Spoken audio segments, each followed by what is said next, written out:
I didn't throw a drink. I didn't scream. I just stood by the melting ice sculpture, watching my husband's hand slide down my half-sister's spine. The jazz band played a slow tempo. He looked at her the way he used to look at me. So, I walked out. And I took everything. The hotel ballroom smelled of roasted lamb, expensive gin, and the sharp, cloying scent of lilies. Lilies were a funeral flower, but my father insisted on them for the company's 30th anniversary gala. He said they looked expensive.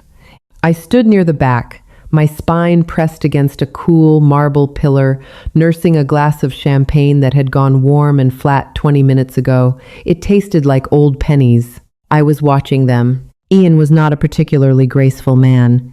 He was built like a rugby player shoved into a bespoke tuxedo, broad-shouldered and heavy-footed. But out there, on the polished mahogany dance floor, he moved with a fluid, terrifying ease. He wasn't dancing with me. He was dancing with Stella. Stella, my father's second attempt at a daughter. 10 years younger than me, blonde where I was dark, loud where I was quiet. She wore a slip of emerald silk that left her back entirely bare. I watched Ian's hand. His large, square palm rested flat against her bare skin, right at the base of her spine. It wasn't the polite, hovering grip of a brother-in-law. His fingers pressed into her flesh, a possessive anchor. As they turned, the heavy chandeliers caught his face. He was looking down at her, his lips parted, his eyes heavy and dark. I knew that look. It was the look he gave me 5 years ago in a cramped studio apartment, right before he kissed me for the first time. My stomach gave a slow, violent roll. I didn't gasp. I didn't drop my glass. I just felt a sudden, profound drop in my internal temperature. The ambient noise of the gala, the clinking silverware, the dull roar of 300 wealthy people talking over each other, the thrum of the upright bass seemed to mute. I shifted my gaze away from the dance floor. To the right, by the open bar, stood my father, William. He held a tumbler of amber liquid, his tailored suit hiding the slight paunch of his 60s. He wasn't looking at the crowd. He was watching Ian and Stella. I waited for the paternal frown, the stern shake of the head, the protective instinct of a father seeing a married man pawing at his youngest daughter in a room full of shareholders. Instead, William smiled. It was a small, tight smile, a satisfied nod.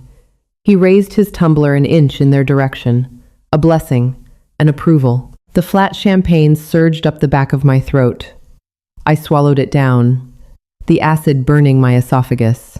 In that single agonizing second, the architecture of my entire life became clear. It wasn't a marriage. It wasn't a family. It was a corporate merger, and I had just been phased out. I was the workhorse. For 8 years, I had sat in the fluorescent-lit basement of my father's logistics firm, balancing ledgers, hiding his tax liabilities, structuring the offshore accounts that kept his empire afloat. When Ian came along, a charismatic but functionally incompetent junior executive, I was the one who fixed his catastrophic reporting errors. I made him look like a prodigy. My father promoted Ian to vice president. Then he patted my shoulder and told me I made a good team with him. I married him because I thought he saw me. I thought the way Ian touched my hair when I was exhausted, staring at spreadsheets at 2 a.m., was love. But watching my father toast to my husband, groping my half-sister, I understood the joke. Ian was always meant for the throne. Stella was the prize. I was just the scaffolding they used to build the castle. And scaffolding is meant to be dismantled. A waiter bumped my elbow. "Refill, ma'am?" "No," I said. My voice sounded thin, like dry leaves scraping across pavement. "No, thank you." I looked back at the dance floor. Stella threw her head back, laughing at something Ian whispered in her ear. Her throat was a long, pale column. Ian's thumb stroked the ridge of her spine. I should have marched out there. A good wife, a self-respecting woman, would have grabbed Stella by her perfectly styled hair. She would have slapped Ian across his strong jaw. She would have caused a scene that the board of directors would whisper about for decades. But I am not a heroic woman. I am an accountant. I deal in numbers, in cold, hard deficits. And standing there, feeling the synthetic scratch of my sequins against my ribs. I calculated the cost of a scene. A scene meant therapy. A scene meant my father looking at me with pity and telling me I was hysterical.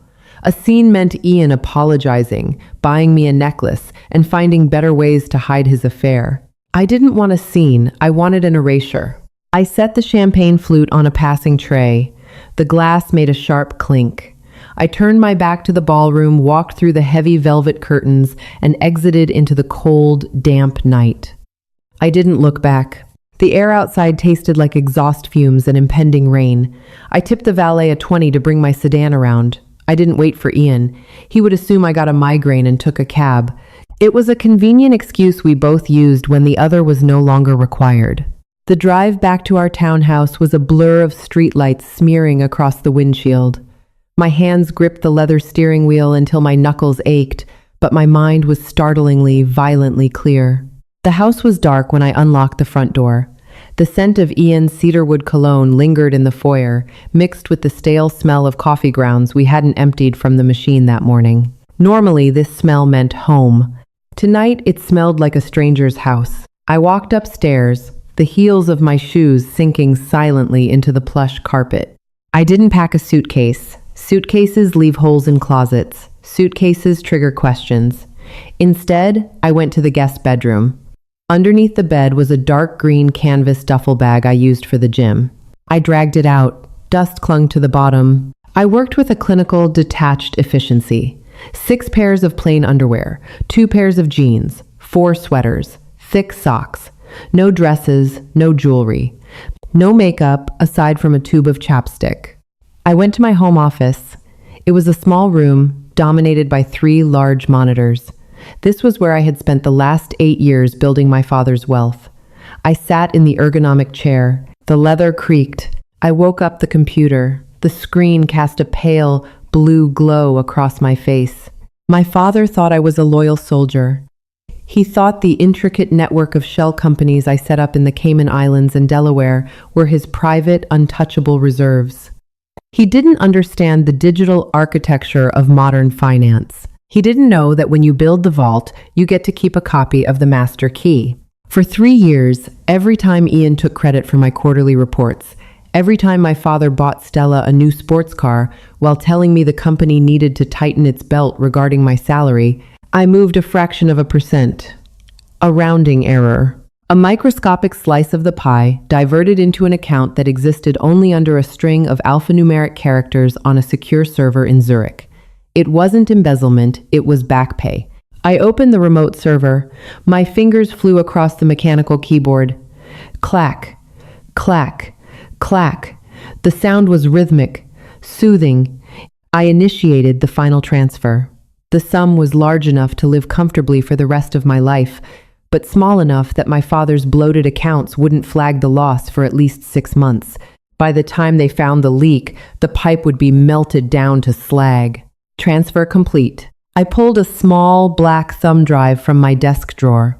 It contained the unredacted ledgers, the bribes my father paid to shipping inspectors, the manipulated stock valuations Ian had signed off on to inflate his bonuses. It was the atomic bomb. I slipped the drive into my jeans pocket. Next, I wiped the hard drive. I didn't just delete the files. I ran a military-grade overwrite protocol. It would take 4 hours. When it was done, the computer would be a heavy, expensive brick. I walked into the master bathroom. The fluorescent lights buzzed overhead, harsh and unforgiving. I looked at myself in the mirror. My mascara had flaked, leaving dark smudges under my eyes. My skin looked sallow beneath the heavy foundation. I looked like a ghost already. I turned on the faucet. The water ran cold over my wrists. I scrubbed my face with raw soap, not caring that it burned my eyes. I wanted the makeup gone. I wanted the gala gone. Then I looked at my left hand.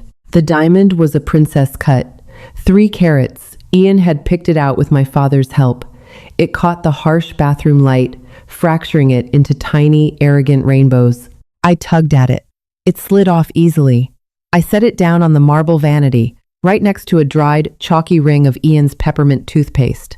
I didn't leave a note. Notes are for people who want to be followed. Notes are for people asking for closure. I didn't want closure. I wanted a void. I took my cell phone from my purse. I popped the back cover off, removed the SIM card, and snapped it in half. The plastic gave way with a sharp crack. I threw the pieces into the trash can alongside a crumpled tissue and a used razor. I left the phone on the counter beside the ring. I hoisted the duffel bag onto my shoulder. It was heavy, but the weight felt good. It grounded me. I walked out the front door. I didn't lock it. I walked 3 blocks to the all-night diner on the corner. The air had turned frigid, biting through my thin jacket. A single taxi sat idling by the curb, the driver smoking a cigarette out the window. "Greyhound Station," I said, opening the back door and tossing my bag in. The driver grunted, flicking his cigarette onto the wet asphalt. The cab smelled of old pine, air freshener, and stale sweat.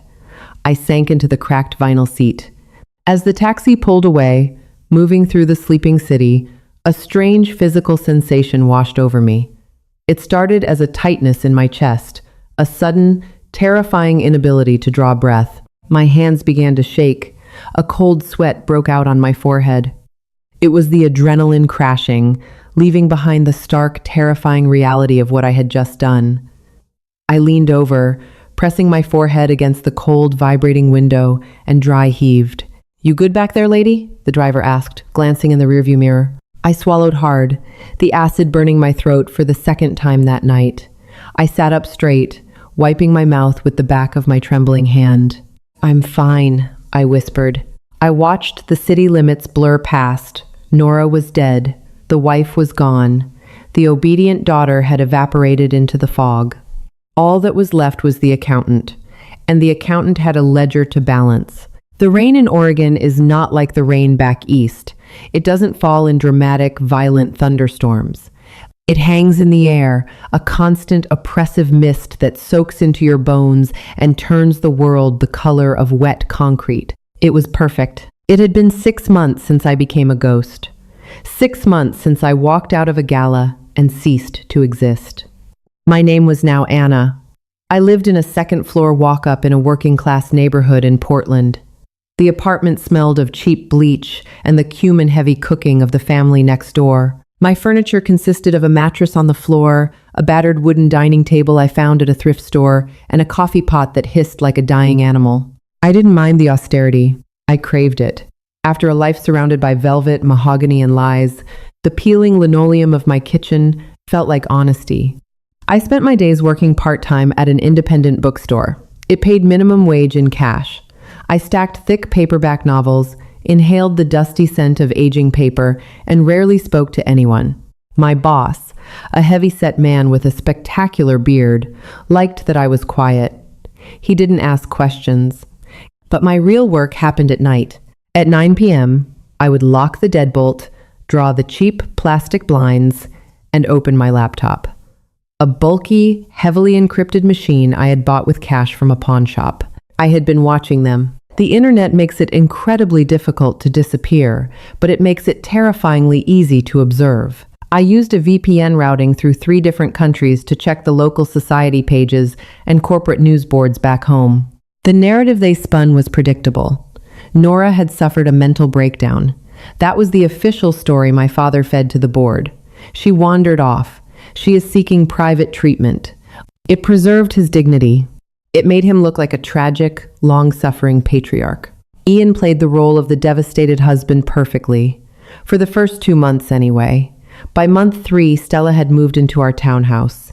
To help him through this difficult time, the society column noted, by month 5, they were photographed holding hands at a charity auction. They thought they had won. They thought the glitch in their system had simply corrected itself, quietly removing itself from the equation so they could carry on building their dynasty. They had no idea they were already bleeding to death. I sat at my thrift store table, a mug of black coffee steaming beside my mousepad. The harsh glare of the screen illuminated the dark circles under my eyes.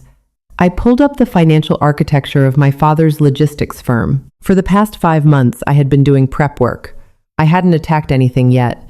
A sloppy revenge is just a tantrum. I was building a slow-acting poison. I had created anonymous accounts on dark web forums, to funnel the evidence I took on the thumb drive. I didn't dump it all at once.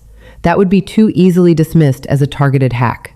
Instead, I became a whisper. I sent a single, heavily redacted spreadsheet to a mid-level auditor at the IRS. The spreadsheet detailed a glaring inconsistency in my father's tax filings for the year 2023, specifically a massive write-off for a warehouse facility in New Jersey that, according to the metadata attached to the file, didn't exist. I waited. A week later, I checked the firm's internal routing system. I still had backdoors. I had built the servers. I knew the blind spots. There it was, an internal memo flagged urgent sent from the legal department to my father and Ian. Subject: Notice of audit. Schedule C discrepancies. I leaned back in my chair. The plastic creaked. A slow, dark warmth spread through my chest. It wasn't joy. It didn't feel like happiness. It felt like scratching an itch deep beneath the skin. Ian would panic. I knew how he operated under pressure. He sweat. He stuttered. He tried to pass the blame. And because I was gone, he had no one to fix the numbers for him. He would try to stall the auditor. He would make a mistake. My father would grow impatient. William hated incompetence. He had tolerated Ian only because Ian came with me attached a built-in safety net. Now, Ian was flying solo, and he was heading straight for the ground. I took a sip of the bitter coffee. The rain patted lightly against the thin window pane, a soft, rhythmic drumming. I opened a new window and checked Stella's social media. She had a public profile, naturally. She posted a photo 4 hours ago. It was a close-up of a dinner table at a high-end restaurant back home. 2 plates of oysters, 2 glasses of wine. In the corner of the frame, resting on the white linen tablecloth, was Ian's hand. I stared at his hand, the square palm, the thick fingers, the hand that had rested on her bare back, the hand that had slipped the princess-cut diamond onto my finger while he lied to my face. My jaw tightened until my teeth ached. The visceral hurt was still there. Sometimes, usually around 3 a.m., it would hit me so hard I couldn't breathe. I would remember the way he laughed when we watched terrible movies, or the time he held my hair back when I had the flu. The betrayal wasn't just a loss of a husband. It was the realization that my entire adult life had been a pantomime. Every touch, every word was a calculation. I let the pain wash over me. I didn't push it away. I used it. It was fuel. Cold, dark, endless fuel. I closed Stella's photo. I opened a secure email client and composed a message to a very specific, aggressive investigative journalist at a Financial Times publication. He had been trying to dig into my father's shipping contracts for years, but always hit a brick wall. I attached a single PDF. It was a bill of lading for a shipment that bypassed customs entirely, signed by Ian himself. Subject: A leak in the hull. Body: Look closely at the signature. There's more where this came from if you know where to dig. Don't disappoint me. I hit send. The cursor blinked. The email vanished into the ether, a silent torpedo cutting through the digital ocean, aimed straight at the heart of their new, perfect life. I closed the laptop. The room plunged into darkness, save for the orange glow of the street lamp filtering through the blinds. I stood up, stretched my stiff back, and walked over to the mattress on the floor. I lay down, pulling the thin quilt up to my chin. The damp cold of the apartment seeped through the fabric. I closed my eyes. Dance now, Ian, I thought, into the silence of the room. Dance while the music is still playing. Coffee grounds scattered across the cracked linoleum, looking like dark dirt against the faded yellow tiles. I knelt to sweep them up with a damp paper towel, the coarse grains scraping against the floorboards. My hands were shaking, not from fear, but from the massive, jittery dose of caffeine I had consumed over the last 36 hours. David, the investigative journalist, had taken the bait. He didn't just bite. He swallowed the hook down to his stomach. I had spent the last 3 weeks feeding him a breadcrumb trail of breadcrumbs, so dense they practically baked a loaf in his inbox. Offshore manifests, dummy corporation filings in Delaware, Unredacted email chains where Ian explicitly directed the accounting department to classify massive personal expenses, Stella's European shopping sprees, a new yacht, a penthouse lease as legitimate logistical write-offs. I stood up, tossing the soiled paper towel into the trash, and walked back to the glow of my monitors. It was a Tuesday morning, 8:30 a.m. on the East Coast. The financial markets were just shaking off their sleep.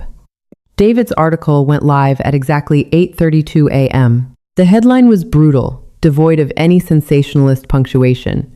Rot in the hull: how Williams' logistics empire built a fortress on phantom cargo and wire fraud. I didn't cheer. I didn't smile. I sat in my cheap, squeaking chair, wrapped in a moth-eaten cardigan that smelled faintly of someone else's attic, and watched the numbers plummet. I had a separate browser window open to the company's stock ticker. For the first 10 minutes, nothing happened. The line held steady, a flat green pulse. Then, at 8:45 a.m., the algorithmic trading bots caught the keywords in David's article: fraud, embezzlement, investigation. The green line turned violently red. It broke downward, a jagged cliff face dropping 10, then 15, then 20%. My chest felt tight, a band of cold iron wrapping around my ribs. This was my father's life. This was the blood and sweat of 3 decades. I remembered sitting under his mahogany desk when I was 6 years old, coloring on discarded invoice paper while he yelled into a bulky landline telephone, building his empire one brutal negotiation at a time. I was destroying it. With a few keystrokes from a damp apartment in Oregon, I was bringing down the Titan. I expected to feel triumphant. Instead, I just felt a hollow, nauseating drop in my stomach. I took a sip of water. It tasted metallic. I clicked over to another application. When I was the head of accounting, I had insisted on installing a silent, encrypted IT monitoring system. Ostensibly, it was to prevent corporate espionage. In reality, it gave me access to every webcam and microphone built into the executive suite's hardware. I had never used it to spy on people. Until now. I selected the feed for Ian's office. The video quality was grainy, a high-contrast black and white stream, but the audio was crystal clear. Ian was standing behind his massive oak desk. His jacket was off, thrown carelessly onto a leather armchair. His tie was loosened. He was gripping his cell phone so hard his knuckles were white patches on the screen. "What do you mean, frozen?" Ian barked into the phone. His voice was higher than usual, stripped of its practiced baritone charm. "You can't freeze an operational account. We have payroll on Friday. We have ships sitting in dock in Rotterdam demanding docking fees." A pause. A tinny voice responded through his phone's earpiece, too quiet for the mic to pick up. Ian dragged his free hand down his face, pulling at the skin under his eyes. "I don't care what the SEC is doing. You are my banker. Fix it." He threw the phone onto the desk. It clattered loudly against a glass paperweight. The door to his office slammed open. My father walked in. William looked terrible. The confident, silver-haired patriarch from the gala was gone. He looked his age.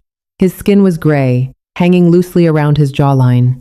His eyes were bloodshot, darting around the room with the frantic energy of a cornered animal. "William," Ian said, immediately straightening his posture, attempting to project an authority he no longer possessed. "I'm handling the bank. It's a temporary hold. Just a misunderstanding regarding the article." "Shut up," William hissed. The sound was vicious, cutting through the room like a whip. "Just shut your stupid, incompetent mouth." Ian blinked, stepping back as if physically struck. My father walked around the desk, invading Ian's personal space. "The board is convening an emergency meeting in an hour. Legal is telling me we have federal subpoenas arriving by noon. And the CFO just told me that our Cayman reserves, the safety net Nora built, are gone. Empty." Ian's face went slack. "What? That's impossible. Nora left everything intact. She just walked away. She had a breakdown." "Did she?" William laughed. A dry, hacking sound. "Did she have a breakdown, Ian? Or did she realize she married a parasite who was sleeping with her sister and decide to burn the house down on her way out? I leaned closer to my screen. The plastic edge of the monitor dug into my collarbone. My breath hitched in my throat. Ian shook his head violently, a lock of sweaty dark hair falling across his forehead. William, you knew about Stella. You gave us your blessing. I said whatever I needed to say to keep this company running smoothly, William roared, slamming his fist down on the desk. The camera shook slightly from the impact. You were supposed to manage your wife. You were supposed to keep her happy, keep her working, keep her blind. That was your only real job, Ian. And you couldn't even manage that. Ian looked like a child who had just dropped an expensive vase. His chest heaved. I didn't know she would do this. She was always so quiet, so compliant. Compliant, William spat. She was the architect of our entire financial structure. She holds the keys to every locked door in this building. And you let her walk out the front door because you couldn't keep your hands off a younger model. My father turned away, running a hand through his thinning hair. The feds are going to want a scapegoat. They are going to want blood. He slowly turned back to look at Ian. The desperation in his eyes had hardened into something cold and reptilian. And I am not going to prison for your sloppy paperwork, Ian. William, wait. We're family. Stella will be fine, William interrupted softly. Stella will distance herself from you before the ink on your indictment is dry. You know she will. Ian stared at him, the horrifying reality finally setting in. He was the fall guy. He was the buffer. Just like I had been the scaffolding, Ian was the sandbag my father was going to throw onto the leaking levee. I reached out and clicked the mouse, terminating the feed.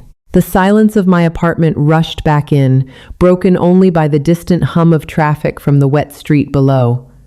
I sat back, resting my hands on my thighs. They were sweating. I should have been thrilled. It was the perfect implosion. They were tearing each other apart, doing my work for me. But the taste of copper in my mouth wouldn't go away. I had spent 8 years wanting my father to look at me, to value me, to defend me. Hearing him finally acknowledge my worth only as an architect of his greed, only in the context of his own destruction, was a unique kind of heartbreak. He didn't miss his daughter. He missed his shield. I closed my laptop, the screen going black, casting my reflection into the dark glass. A pale, tired woman with shadows under her eyes. I rubbed my face, the rough wool of my sleeve scratching against my skin. Revenge is not a meal you eat. It is a parasite you swallow. It eats you from the inside out, keeping you alive just long enough to see the damage it does. I walked into my tiny kitchenette, opened a can of cold soup, and ate it straight from the tin, listening to the rain pick up against the glass. The soup tasted like sodium and old tin. I ate it anyway. I needed the calories. The work wasn't finished. It took exactly 14 days for the fortress to fall. 14 days of watching the stock price scrape the bottom of the exchange. 14 days of watching frantic, panicked emails fly across the server as the legal team desperately tried to plug holes in a ship that was already resting on the ocean floor. I didn't go to work at the bookstore. I called my bearded boss and told him I had a family emergency. He grunted, told me to take my time, and hung up. I spent the fortnight locked in my apartment, living on instant noodles, black coffee, and the adrenaline of the hunt. The final blow came on a Thursday evening. The Portland sky was bruised with heavy purple clouds, threatening a thunderstorm that never quite broke. The air was thick, heavy with humidity and the smell of wet asphalt. I sat on my mattress, the laptop burning hot against my crossed legs. I was watching the national news stream. The camera was positioned across the street from the towering glass and steel headquarters of my father's company. The sun was setting, casting long, dramatic shadows across the pavement. Red and blue lights flashed rhythmically, painting the sides of the building in harsh, violent strokes. 4 dark blue sedans and 2 large vans were parked haphazardly on the plaza. Men and women in dark windbreakers, with yellow letters across the back FBI, SEC, were carrying cardboard boxes out through the revolving doors. The reporter, A young woman with a perfectly sprayed bob stood in the foreground, holding a microphone. A coordinated raid by federal authorities, culminating a month-long investigation into allegations of massive wire fraud, tax evasion, and corporate malfeasance, she recited smoothly. Sources inside the company confirm that CEO William has been detained for questioning, along with Vice President Ian. The camera cut away from the reporter, zooming in on the glass doors. There he was. Ian emerged first, flanked by two agents. He wasn't wearing a suit jacket. His white dress shirt was wrinkled, the collar unbuttoned. His wrists were secured in front of him with cold, heavy steel handcuffs. He looked down, staring intently at the concrete, his face pale and slack. The broad-shouldered arrogance was entirely gone. He looked like a deflated balloon, a hollow shell of the man who had confidently placed his hand on Stella's bare spine. Behind him came my father. William fought it. Even in handcuffs, he tried to stand straight, glaring at the cameras with a furious, defiant dignity. But he stumbled slightly as an agent guided him toward the vehicle, his knees betraying him. He looked old. Incredibly, profoundly old. I watched them both get pushed into the back of separate federal vehicles. The doors slammed shut. The vans pulled away, disappearing into the city traffic. The reporter came back on screen, but I muted the volume. I opened a new tab and checked the local society blogs. I didn't have to look hard. A paparazzi photo had been uploaded just 20 minutes ago. It was Stella. She was standing on the curb outside the townhouse I used to share with Ian. She was wearing a beige cashmere trench coat, her blonde hair pulled back in a severe, elegant knot. Next to her were 4 massive designer leather suitcases. A black town car was idling by the curb, the driver loading her luggage into the trunk. She wasn't crying. She wasn't holding a tissue. She was texting on her phone, looking mildly inconvenienced by the delay. William had been right. She was severing the infected limb before the rot could spread to her. Ian had traded his marriage, his career, and his freedom for a woman who treated his arrest like a delayed flight at a VIP lounge. I looked at the 3 images burned into my brain. Ian in cuffs. William stumbling. Stella packing her bags. The cycle was complete. The ledger was balanced. The debt was paid. I expected a rush of relief. A sudden lifting of the crushing weight I had carried in my chest since the night of the gala. I expected to feel free. Instead, I felt a heavy, profound stillness. I closed the browser tabs, one by one. The news feed, the society blog, the stock ticker. Then I opened the encrypted drive that held my access to the company's internal network, the back doors, the admin privileges, the surveillance feeds, the invisible strings I had pulled to dismantle their lives. I hovered the cursor over the execution file, protocol burn all. If I ran it, the back doors would seal permanently. The surveillance feeds would disconnect. My fingerprints would be scrubbed from the server's deepest architecture, leaving behind nothing but a void. I would never be able to check on them again. I would never know if Ian took a plea deal or if William fought the charges to his dying breath. I sat there for a long time, listening to the hissing radiator in the corner of my apartment. I thought about the hand on her spine. I thought about the smell of lilies. I thought about the warm, flat champagne. Then I clicked the mouse. Execute. A progress bar flashed across the screen. Purging directories, 10%, 40%, 80%. System wiped. Connection terminated. The screen went dark. I slowly closed the laptop, the hinges squeaking softly in the quiet room.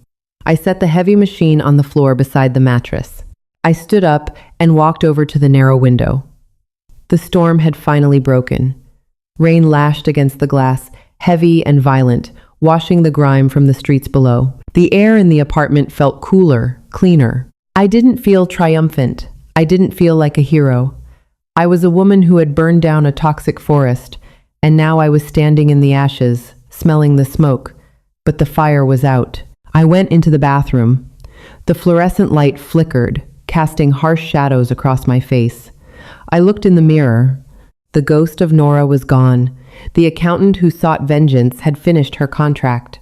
I turned on the faucet, letting the hot water run until steam fogged the glass. I splashed water on my face, scrubbing away the exhaustion, the dirt, the lingering tension of the past month. I reached for a towel, burying my face in the cheap, scratchy cotton.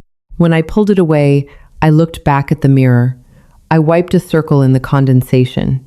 Anna looked back at me. She had dark bags under her eyes, and her hair was a messy, unwashed knot. She had no family, no history, and no grand destiny, but she had a plane ticket to Buenos Aires, booked under a new passport, a bank account with enough money to disappear forever, and a future that belonged entirely to her. I turned off the bathroom light. I walked to the closet, pulled out my green canvas duffel bag, and started to pack. I didn't have much to take, just a few sweaters, some jeans, and the quiet, absolute certainty that I would never look back again.